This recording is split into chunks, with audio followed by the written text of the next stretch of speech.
আসসালামু আলাইকুম রহমতুল্লাহি ওয়া বারাকাতুহু। আজকে আপনাদের সামনে হাজির হয়েছে আমাদের টেক কোশ্চেনের পার্ট নাম্বার 2 নিয়ে। ক্লাসটি যদি ভালো করে বুঝতে চান অবশ্যই শেষ অবধি পর্যন্ত না টেনে দেখার জন্য বিশেষভাবে অনুরোধ করছি। আর আপনি যদি আমার ফেসবুক পেজে নতুন হয়ে থাকেন অবশ্যই ফেসবুক পেজটি ফলো করে সাথে থাকবেন। আর যদি ফলো না করেন তাহলে আপনি আমাদের ধারাবাহিক ক্লাসগুলো পাওয়া থেকে ব্যর্থ হবেন। তার মানে আমাদের ফেসবুকের নিয়ম অনুসারে একটা পেজ আপনি যদি প্রত্যেকটা পোস্টে লাইক না দেন তাহলে পরবর্তী পোস্টগুলো আপনি আপনার ওয়ালে শো করবে না। চলুন তো আমরা কথা না বাড়ি আমাদের মূল কাজে চলে যায়। আজকে আমরা যে ক্লাসটা করব সেটা হচ্ছে পরবর্তী ক্লাসের দ্বিতীয় ক্লাস। আপনি আজকের ক্লাসটি বুঝতে চাইলে অবশ্যই আগের ক্লাসটা আপনার করে আসতে হবে। আজকের ক্লাসে আমরা দেখব মূল বাক্যের সাবজেক্ট অনুসারে ট্যাগের শূন্যস্থানে যা হবে, অর্থাৎ আপনি কিভাবে ট্যাগ কোশ্চেন করবেন সেটি আজকের ক্লাস আলোচনা করা হবে। তাহলে এখন পরবর্তীতে আমরা দেখে নেব যে এখানে আমি এক পাশে বোঝার জন্য বলেছি সবগুলো সাবজেক্ট আর অন্য পাশে বলেছি ট্যাগ সাবজেক্ট। তাহলে সাবজেক্ট কি, আর আমি বলেছি সাবজেক্ট হলে ট্যাগের সাবজেক্ট হবে।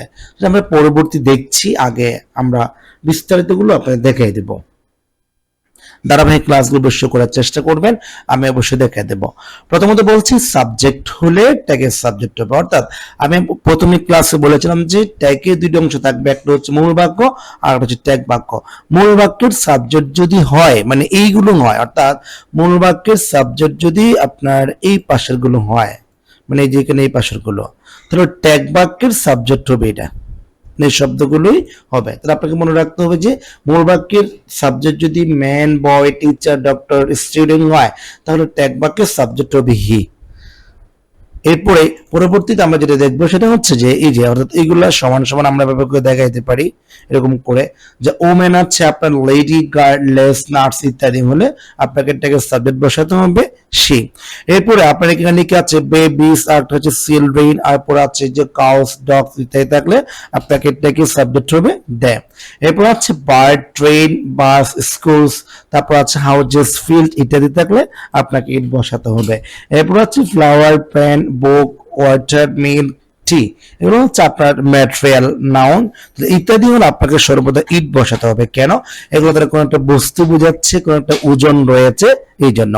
পরবর্তীতে আমরা দেখবো যে এখানে আমরা যদি কোনো একটা বাক্য যে let him, let Karim, late রহিম বা লেট মি বা লেট হার বা লেট লেম ইত্যাদি ওয়ার্ড যুক্ত যদি কখনো কোনো একটা বাক্য শুরু হয় আমরা সেন্টেন্সগত চিনি, ওটা হচ্ছে ইম্পারেটিভ সেন্টেন্স।